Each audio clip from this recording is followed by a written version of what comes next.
வணக்கம் நண்பர்களே, இது உங்கள் வைல்ட் ட்ரெக்கிங் தமிழ். இன்னைக்கு நம்ம இந்த வீடியோவில் வந்தவாசி பக்கத்தில் அமைஞ்சிருக்க தவளகிரீஸ்வரர் கோயிலை பற்றி தான் பார்க்க போகிறோம். இந்த கோயில் சென்னையிலிருந்து சுமார் 90 கிலோமீட்டர் தொலைவில் அமைஞ்சிருக்கு. இதுக்கு நம்ம ஒரு 2லிருந்து 2.5 மணி நேரத்தில் இந்த கோயில் அடைஞ்சிடலாம். இந்த கோயில் சுமார் 1000 வருஷம் பழமையானதுன்னு சொல்லப்படுது. இது பல்லவர்கள் காலத்தில் கட்டப்பட்ட ஒரு கோயில். அதுக்கப்புறம் சோழர்களும் பாண்டியர்களும் இதுக்கான நிதி ஒதுக்கி இதை பராமரிச்சிருக்காங்க. நம்ம காஞ்சிபுரத்திலிருந்து வந்தவாசி போகிற வழியில் வந்தவாசிக்கு கொஞ்சம் முன்னாடி இந்த இந்தியன் ஆயில் பெட்ரோல் பம்ப் போகிறோம். அங்கே நம்ம ரைட் சைடு திரும்பணும். நம்ம திரும்பின கொஞ்சம் தூரத்திலேயே அந்த அழகான மலை நம்ம கண்ணுக்கு தெரியும். அந்த மலையோட உச்சியில தான் அந்த சிவன் கோயில் அமைஞ்சிருக்கு. நம்ம இந்த பாதையிலேயே கொஞ்சம் தூரம் போன பிறகு இந்த பாதை 2ஆ பிரியும். இதுல நம்ம இத ரைட் சைடு திரும்பணும்.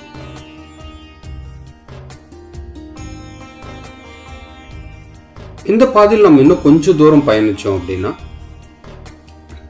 மறுபடியும் இது 2ஆ பிரியும். அதுல நம்ம மறுபடியும் ரைட் சைடு திரும்பணும். அந்த ரைட் திரும்பின உடனே இந்த மலையோட மொத்த அழகும் நம்ம கண்ணு முன்னாடி இருக்கும். பார்க்கவே அவ்வளோ அழகாக இருக்கும். அந்த மலையை ரசிச்சுக்கிட்டே போனோம் அப்படின்னா ஒரு மண் பாதை வரும். அந்த மண் பாதை கொஞ்சம் தூரம் போன பிறகு அந்த மலை அடிவாரத்தில் ஒரு சின்ன கல் மண்டபம் நம்ம கண்ணு முன்னாடி வரும்.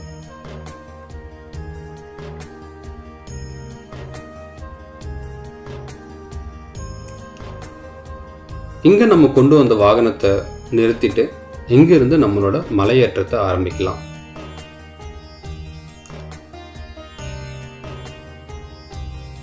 இந்த மலை மேலே ஏற 2 வழி இருக்கு. ஒன்று இப்போ சமீபத்தில் அமைச்ச படிக்கட்டுகள் வச்ச ஒரு பாதை, இன்னொன்று மலைப்பாதை. நாங்கள் இதுதான் ஃபர்ஸ்ட் டைம் வரோங்கிறதுனால நாங்கள் ஏறும்போது மலைப்பாதை வழியாகவும் இறங்கும்போது படிக்கட்டுகள் வழியாகவும் இறங்கலான்னு முடிவு பண்ணோம்.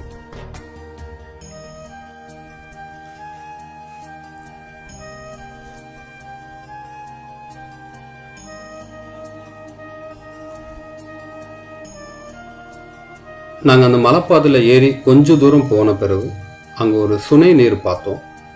இந்த சுனை நீர் மலையோட உச்சியிலிருந்து வருதுன்னு சொல்கிறாங்க. ஒரு சிங்கத்தோட வாயிலிருந்து அந்த தண்ணி வெளியே வரா மாதிரியான ஒரு அமைப்பு அமைச்சிருக்காங்க. நம்ம அதை கடந்து போகும்போது கல்லாலான அந்த மலைப்பாதை இருக்கும். நம்ம அந்த மலைப்பாதையில் பயணிக்கலாம்.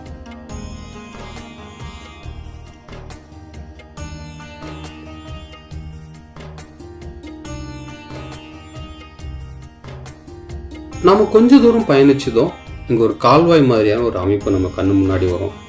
இந்த கால்வாய் வழியாக தான் அந்த சுனை நீர் மலை மேலே இருந்து வருது. அந்த சின்ன தொட்டியில் விழுந்து அந்த தொட்டியிலிருந்து நம்ம ஆரம்பத்தில் பார்த்த அந்த சிங்கத்தோட வாய் வழியாக அந்த தண்ணீர் வெளியே வருது.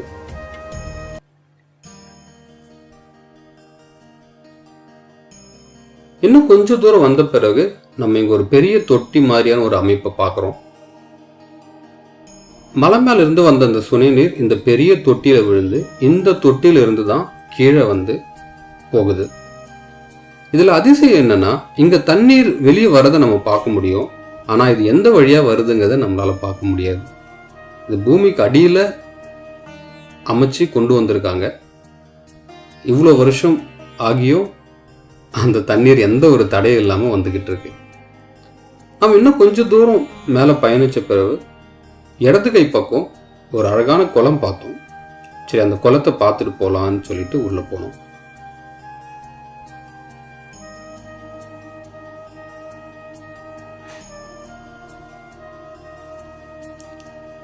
சுத்திலையும் மலை, நடுவில் ஒரு குளம். பார்க்கவே அவ்வளோ அழகா இருந்தது. அந்த அழகை கொஞ்ச நேரம் நின்று ரசிச்சுட்டு நாங்கள் திரும்பவும் எங்களோட பயணத்தை ஆரம்பித்தோம். இப்போ வரைக்கும் மலை ஏற்றத்தில் எந்த ஒரு சிரமமும் இல்லை. இலகுவாக தான் இருந்தது. நாங்கள் சோர்வும் அடையலை.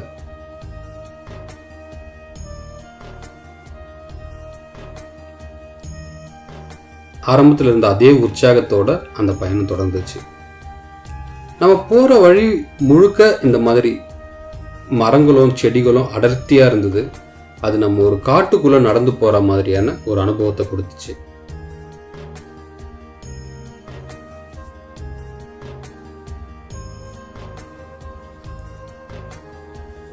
நம்ம அந்த பாதையோட அழகை ரசிச்சுக்கிட்டே மலை மேலே ஏற ஆரம்பித்தோம்.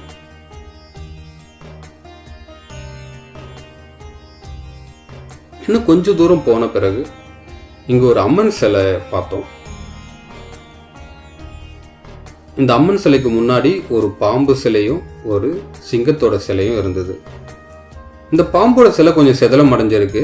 ஆனால் இதோட பழைய புகைப்படங்களை நான் பார்த்துருக்கேன். அவ்வளோ அழகாக இருக்கும் பார்க்குறதுக்கு, அவ்வளோ தத்ரூபமாகவும் இருக்கும். இந்த அம்மன் சிலைக்கு எதிர ஒரு முனீஸ்வரன் கோயில் இருக்கு. நம்ம இந்த அம்மனையும் முனீஸ்வரனையும் தரிசனம் பண்ணிட்டு மறுபடியும் நம்மளோட பயணத்தை தொடங்கணும்.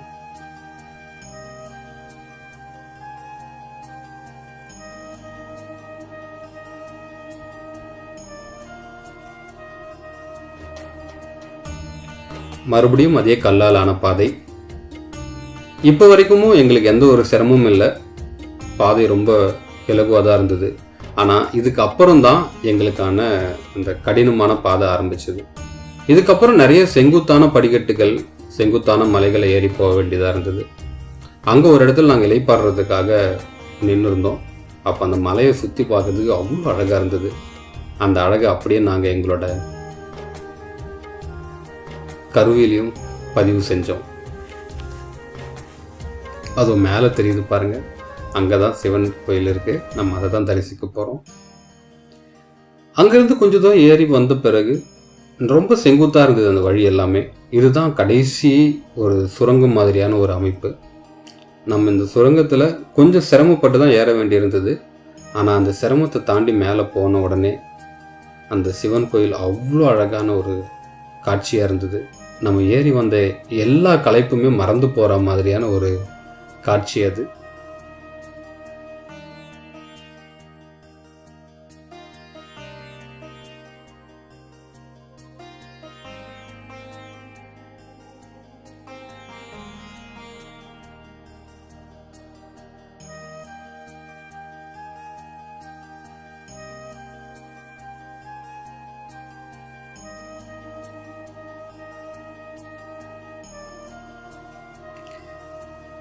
நாங்கள் முதல்ல அங்கிருந்து விநாயகரை போய் தரிசித்தோம்.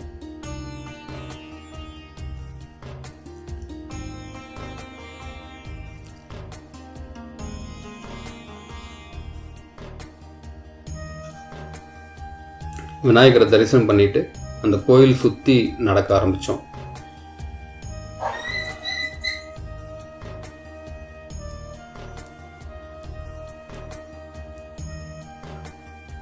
அடுத்துதான் நாங்கள் சண்டிகேஸ்வரர் போய் தரிசித்தோம்.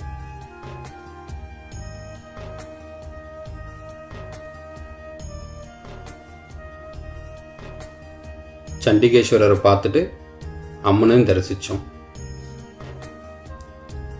நாங்கள் விடுமுறை நாளில் தான் போயிருந்தோம். இருந்தாலும் அங்கே பெருசாக எதுவும் கூட்டம் இல்லை. நாங்கள் மொத்தமே ஒரு 10 பேர் இருந்திருப்போம், அவ்வளோதான். அம்மனை தரிசிச்சுட்டு நாங்கள் கீழே இருந்த படிக்கட்டுகளில் இறங்க ஆரம்பித்தோம். அங்கேருந்து கொஞ்சம் தூரம் போனோன்னு அந்த கம்பியெல்லாம் அமைச்சு வச்சுருந்தாங்க. அங்கேருந்து அது சுற்றி இருக்க அந்த மலையை பார்க்குறதுக்கு அவ்வளோ அழகாக இருந்தது.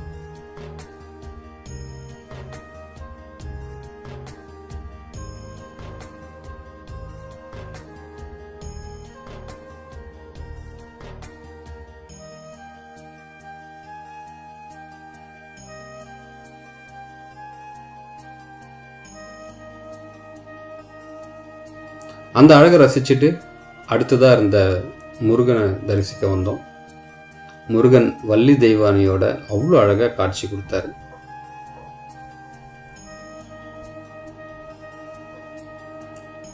முருகனை தரிசிச்சுட்டு பக்கத்துலேயே ஒரு சிவலிங்கம் இருந்தது. அந்த சிவலிங்கத்தையும் தரிசித்தோம். ரொம்ப அமைதியான கோயில். நாங்கள் ஏறி வந்தது எவ்வளோ களைப்பாக இருந்தாலும் மேலே போயிட்டு சிவனை தரிசிக்கும் போது அந்த எல்லா களைப்பும் எங்களை மறக்க வச்சிருச்சு. அவ்வளோ அழகான ஒரு கோயில், நிம்மதியான ஒரு இடம்.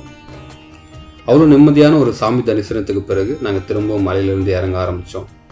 ஏறும்போது இருந்த அந்த ஒரு சிரமம் இறங்கும்போது இல்லை. படிக்கட்டுகள் ரொம்ப அழகாகவே அமைச்சிருந்தாங்க. நீங்கள் பார்த்தாலே தெரியும். நாங்கள் ரொம்ப மகிழ்ச்சியோட மனநிறைவோடு இறங்கி வந்தோம். இங்கே வேகமாக ஓடி வந்ததில் என்னால் நிற்க முடியல. அதனால் நண்பரோட உதவியோட இங்கே நிற்க வேண்டியதாக இருந்தது. அவ்வளோதான் நண்பர்களே. இதோட எங்களோட இந்த தவளகிரீஸ்வரர் மலைப்பயணம் முடியுது. இது என்னோட முதல் வீடியோ. என்னால் முடிஞ்ச வரைக்கும் இதை எடிட் பண்ணி போட்டிருக்கேன். நீங்கள் என்ன நினைக்கிறீங்க அப்படிங்கிறத கமெண்ட்ஸில் சொல்லுங்கள். எங்கெல்லாம் நான் இம்ப்ரூவ் பண்ணலாங்கிறதையும் சொல்லுங்கள். நிச்சயமாக நான் அதெல்லாம் இம்ப்ரூவ் பண்ண ட்ரை பண்ணுறேன். இன்னொரு வீடியோவில் சந்திக்கலாம். நன்றி.